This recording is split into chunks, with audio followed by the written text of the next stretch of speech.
Hello everyone, and welcome to the 275th episode of Analyzing Evil, featuring Nancy Downs from The Craft. If you're a fan of my videos, consider signing up to become a patron over on Patreon, where you can get access to my videos a day early, ad-free, and uncensored for as low as $2 a month.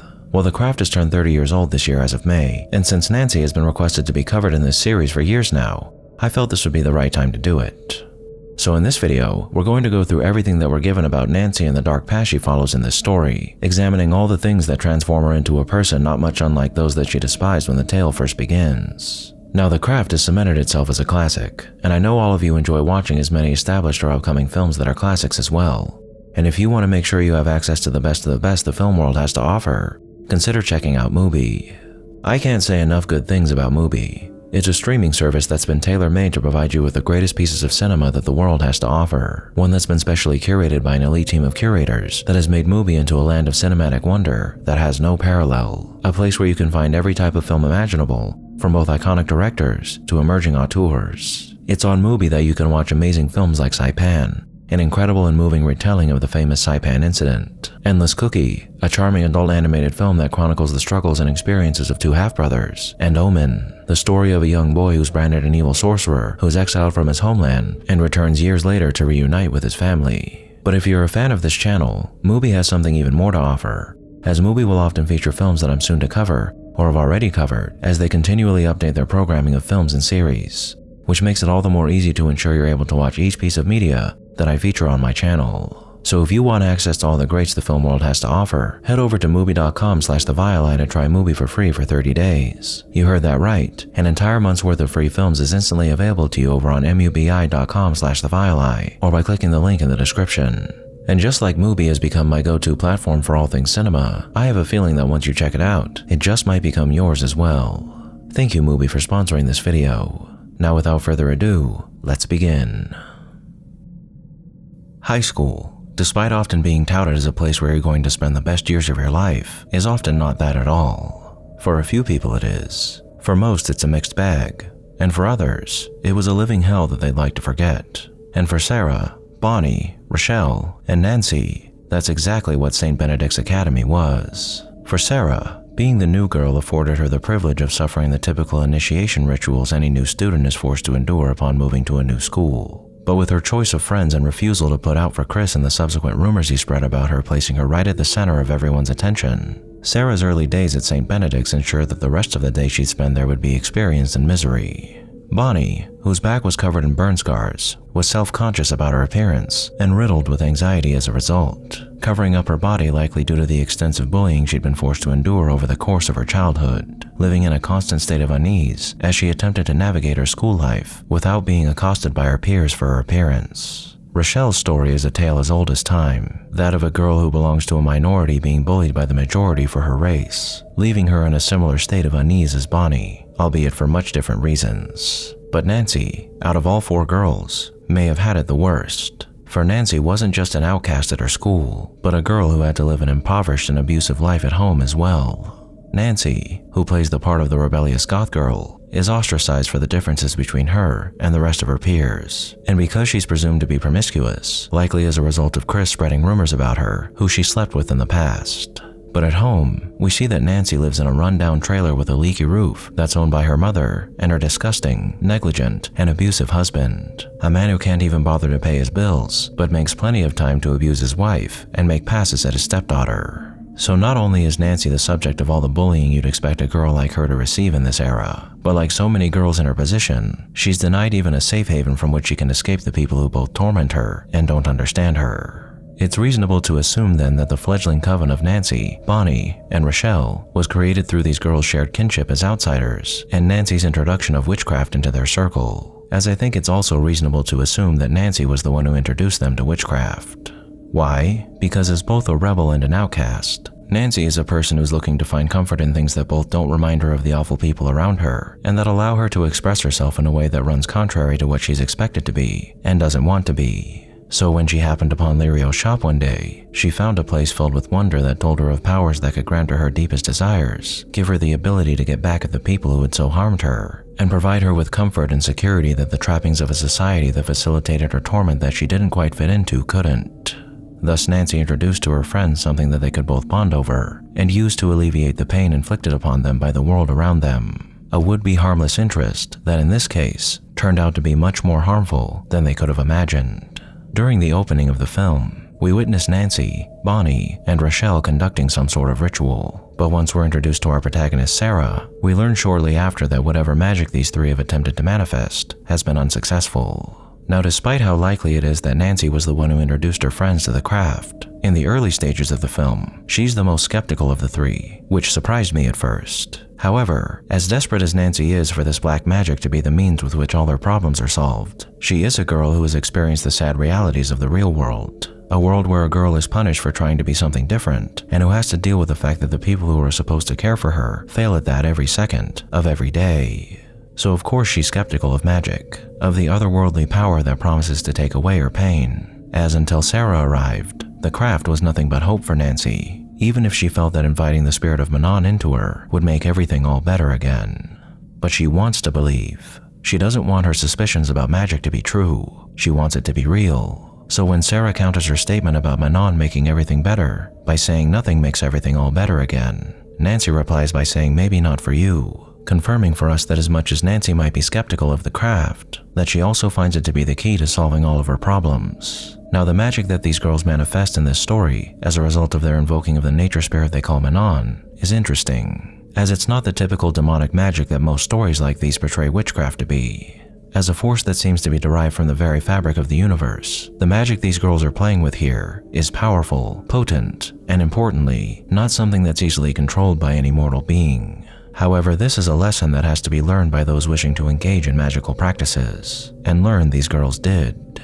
When Bonnie spies Sarah's ability to manipulate a pencil and tells her friends about it, they end up inviting Sarah to tag along with them after school, where things progress naturally enough, with the girls walking through LA and traveling to Lirio's shop to show Sarah around. But once they're walking home later that night, things start to take a turn for the worse. The girls run into the strange man Sarah encountered at her home that was trying to show her a snake, and he proceeds to tell her that he had a dream where she died and that she needs to listen to him because he knows what he's talking about, because he's in touch with the man.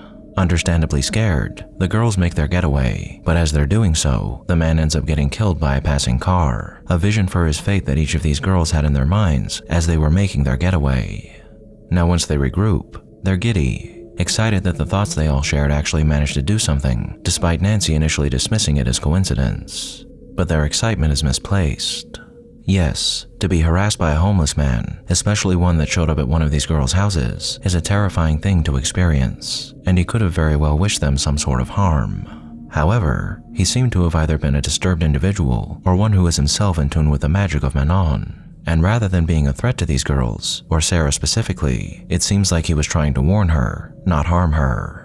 That being said, she had no real way of knowing this, especially since the man who had shown up at her doorstep was now chasing her and proclaiming that she died in a dream of his. So we can't really blame her, or the other girls for that matter, for wishing he would get hit by a car to save them from potentially being harmed or killed themselves. But the thing is, as much as they were in the right for imagining this, and subsequently manifesting this, it isn't exactly something that should be celebrated. Yes, they just used magic, real magic, and that's astounding. But they used that magic to kill another person, and that's not exactly a good omen for how further uses of such magic would play out. And while in the moment of their elation it would have been difficult to really consider what they'd just done, if they had taken a moment to think beyond their excitement, they might have realized that what they had just accomplished had some rather sinister implications. But at that time, there was only wonder to be had for this burgeoning coven, and so with new hope in hand that the craft and Manon would be the solution to all their problems, the girls embark on a trip so they might conduct a ritual to do just that in peace. During their ritual, each of the girls ask for a boon from Manon, with Rochelle asking to not hate those that hate her, especially racist pieces of shit like Laura Lizzie, Sarah asking to be loved, especially by Chris, and Bonnie asking for her scars to be removed. But even here, Nancy remained the skeptic, only asking that she take into herself all the power of Manon, a broad wish that she only made because deep down she felt that no matter how much she might hope for a magical change in her life, that hope was ultimately hollow. But much to their surprise, especially Nancy's, their ritual worked, with Bonnie being freed of her scars, Chris completely enamored with Sarah, and Rochelle now free of Laura Lizzie's torment.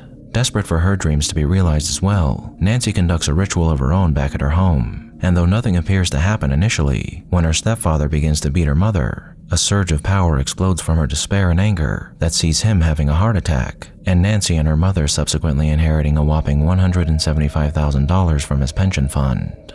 Once again, on the surface, all of this seems to be wonderful, but upon closer inspection, these blessings, though indeed blessings, were only made possible via cruelty, violence, and the unnatural. Rochelle's peace is fed through the suffering of Laura Lizzie. Sarah's ensnarement of Chris's heart is a mental and spiritual trap that controls this boy's thoughts and feelings against his will. Bonnie's alleviation of her scars, while seeming to have been given with no downsides, instills within her a conceited and haughty attitude that's as unnatural to her person as the lifting of her scars were. And Nancy, well, Nancy's fortune is only made possible through death. The death of a brutish and disgusting man, to be sure, but death nonetheless. So when Nancy wants to push things further, to invoke the very spirit of Manon to provide her and her sisters with even greater power, it only makes all too much sense that this power would end up instilling within them tendencies as dark as the magic they were unleashing upon the world. After conducting another ritual at the beach, Nancy is struck by lightning and given a power beyond her wildest dreams. But despite her ability to walk on water, this power is anything but righteous and good, as just like with all the other magic they've used thus far, this ritual ended up causing harm to others, in this case, the death of several sea creatures. Sarah is the only one here who begins to have a change of heart, finally seeing that what they've been doing is something mired in control, manipulation, violence, and death, and seeing how it's been affecting her friends and turning them into self-centered, hubristic, and callous women, she becomes uneasy and remorseful. But Nancy has been emboldened. She's been given everything she's ever wanted, power over her life and the lives of anyone else who might try to stand in her way. But that power has done more than embolden her. It's made her unstable, cruel, and utterly remorseless in the face of all the possibilities that now lie before her. So when the first instance of their spells coming back to bite them occurs when Chris attempts to force himself on Sarah, Nancy chooses to act, to defend her friend from a man who had not just tormented Sarah, but herself once upon a time. In the scene where Nancy confronts Chris, we're shown a girl who has become everything that she once despised, a sadistic, cruel, and spiteful woman who now relishes in the pain and torment she causes others, whether physical or mental, incapable of seeing that despite how reprehensible Chris's actions were in the past, that he is now unable to control who he is or what he does as a result of her and her friend's actions. Even if she had been able to see this though, none of that would have mattered for Nancy. For years of anger and sadness were coming to a head here, boiling over into a manic display of fury at a boy who had hurt her and so many others with his philandering and lies. And it's through that magical fury that another life is taken, this time with satisfaction.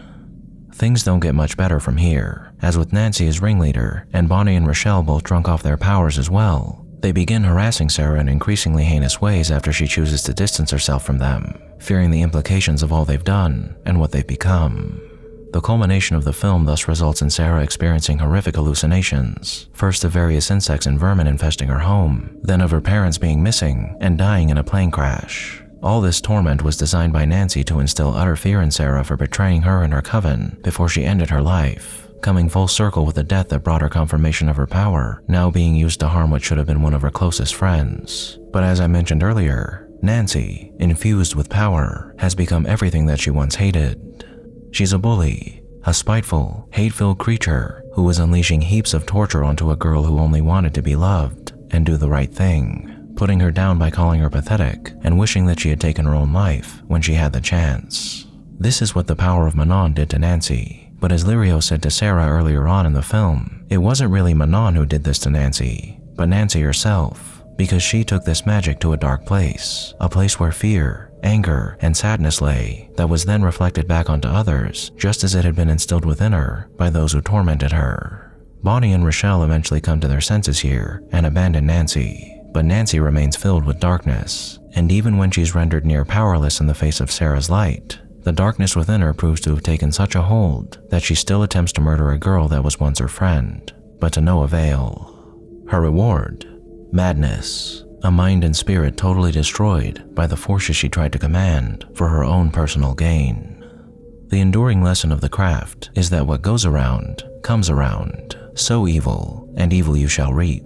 But it can also keep going around and around until you are now more villainous than the villains who tormented you to begin with were. Nancy, Bonnie, Rochelle, and Sarah were all girls who didn't deserve the torment inflicted upon them. Girls who deserved to be safe, happy, and free to be who they were and loved for who they were. But denied that love and acceptance, they turned to the naturally unnatural to obtain what they desired and to exact revenge against those who harmed them. But in doing so, they became dark reflections of the people they despised, and Nancy most of all, a woman who did not deserve to experience what she experienced, but who was ultimately consumed by those experiences and the power she turned to alleviate the pain she had been feeling for so long. Pain that ultimately caused her to become a veritable monster who took 2 lives and nearly took another, and pain that, in the end, plunged her down into a crazed evil of her own making.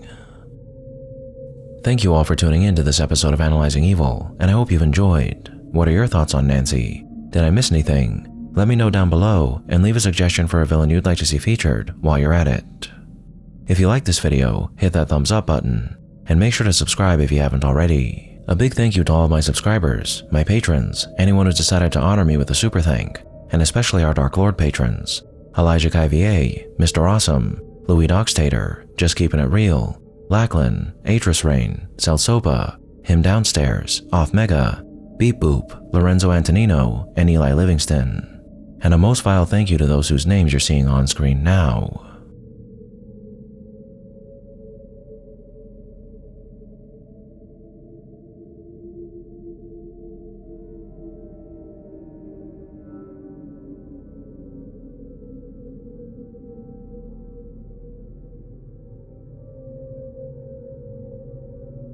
Join the channel's Discord server and subreddit to interact with myself and the community, and follow me on the social media platforms listed below to keep up with the channel. As always, thanks for watching, and I'll be seeing you soon.